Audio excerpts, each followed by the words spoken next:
हाँ प्यारे बच्चों, आज मैं आप लोगों को पाठ 2 जिसका शीर्षक है वन पथ पर, जिसके रचयिता हैं तुलसीदास जी। मैं आज तीसरी कविता की पंक्तियाँ जो है इस पाठ की पढ़ाने जा रहा हूँ, जिसका संकेत दिया गया है कि रानी मैं जानी वनवास दियो है, वनवास दियो है। यह तीसरी कविता पंक्तियाँ का संकेत है। संदर्भ में पूर्वज की तरह ही रहेगा। प्रसंग मैं समझा दे रहा हूँ कि प्रस्तुत पद में श्री राम, सीता और लक्ष्मण का बन जाते हैं सुंदरता का वर्णन किया गया है। प्रस्तुत पद में श्री राम, लक्ष्मण और सीता के बन जाते समय का वर्णन किया गया है, सुंदरता का वर्णन किया गया है। अब मैं आप लोगों को इस कविता की पंक्तियों के पढ़ाने के लिए चल रहा हूँ। मैं पहले आपको कविता की पंक्तियाँ पढ़ करके इसके अर्थ को थोड़ा स्पष्ट कर रहा हूँ। तो देखिए, मैं कविता को पढ़ रहा हूँ कि रानी मैं जानी अजानी महा, रानी मैं जानी अजानी महा,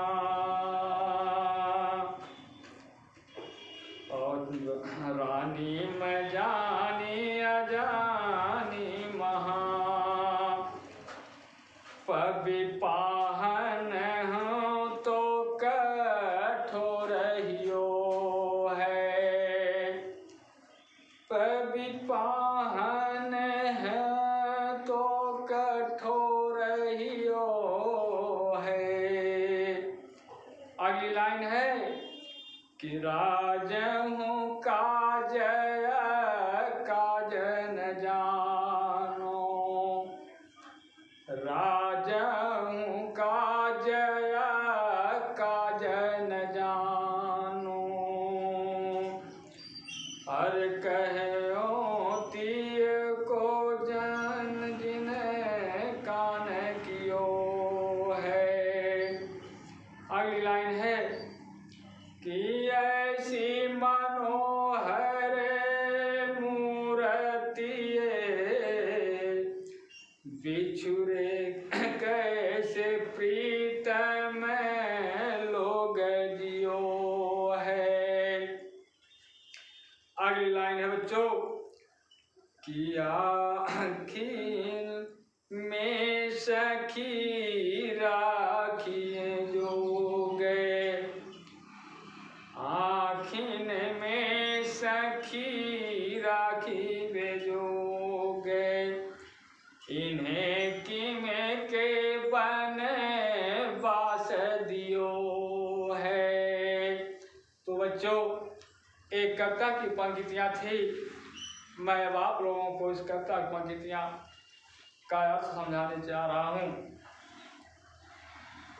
रानी मैं जानी जानी महा, पबि पाहन हूँ तो कठोर हियो है।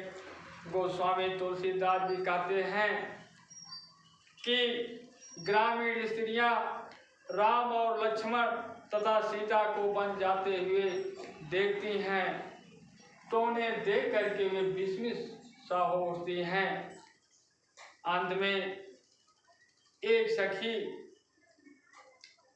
दूसरी सखी से कहती है कि हे सखी, कि रानी मैं जानी जानी महा, हे सखी मैं आज समझ गई, जान गई, जिसने इन्हें वनवास दिलाया है वह है बहुत ही मूर्ख है।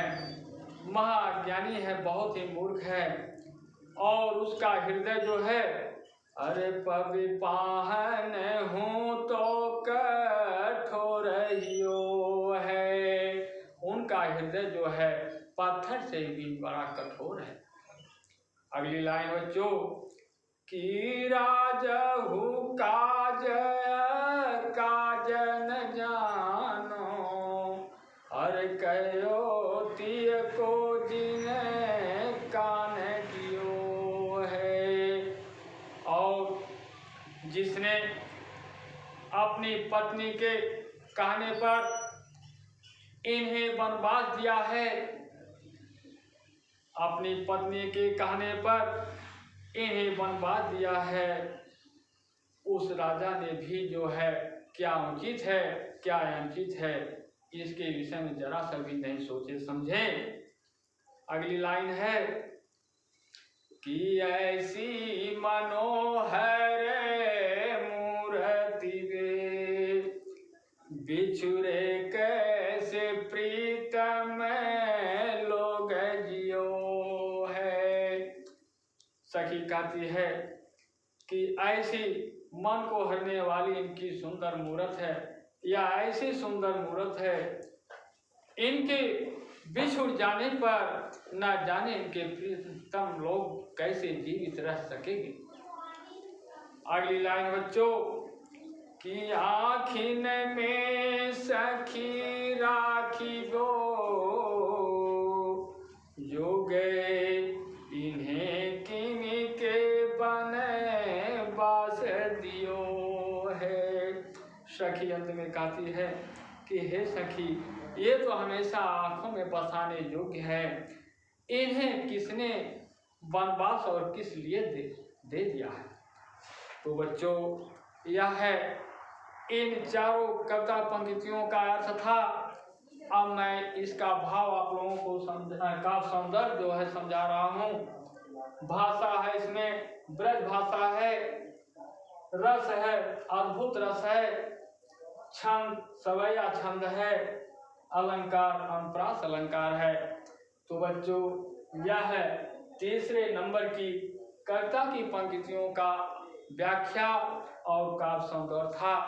अब मैं आप लोगों को कविता नंबर 4 जो पंक्तियां दी गई है, जिसका संकेत जो है यहाँ पर लिखा गया है नीचे, कि शीश जटा रावरे को है, शीश जटा रावरे को है। यह कविता की पंक्तियां हैं। अब मैं इस कविता की पंक्तियों को भी आप लोगों के सामने पढ़ करके स्पष्ट कर रहा हूँ। देखिए, दिया है कि शीश जटाउरी बाहु विशाल, शीश जटाउरी बाहु विशाल, बिलोचन लाल तिरछी सिभाएं हैं।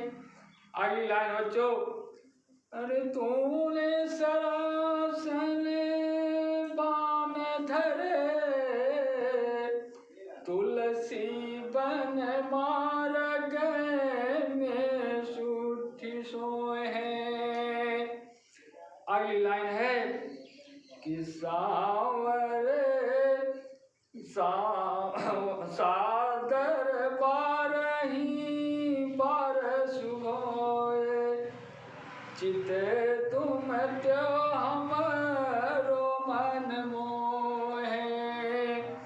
अगली लाइन आखिरी बच्चों, कि पूछती ग्राम बधुअसी सो, कहो सावरे से रावरे को है। तो बच्चों, एक कविता की पंक्तियां थी। अब मैं इसमें जो है संदर्भ, इसमें भी पूर्वज की भांति लिखा जाएगा। प्रसंग जो है इसमें, इस पद में जो है या प्रस्तुत पद में जो है श्री राम और सीता के सौंदर्य का बन जाते समय वर्णन किया गया है। अब मैं आप लोगों को व्याख्या पर चल रहा हूँ। शीश जटाउरी बाहु विशाल। ग्रामीण स्त्रियां जब श्री राम सीता को बन जाते समय मार्ग में देखती हैं उनके सौंदर्य को, तो वे कहती हैं, क्या करी हैं कि हे सखी, शीश जटाउरी बाहु विशाल। जिनके सिर पर जटाएं और वक्षस्थल तथा भुजाएं विशाल हैं, और बिलोचन लाल तिरछी सिभाएं हैं। जिनके नेत्र लाल और तिरछी सी भवें हैं। अगली लाइन है बच्चों, अरे तूने सरासन पान धरे,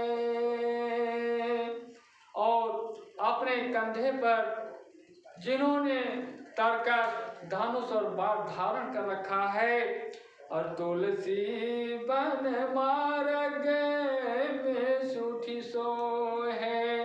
तुलसीदास जी कहते हैं, सखियां कहती है कि वन में जाते समय ये लोग बहुत ही सुंदर लग रहे हैं।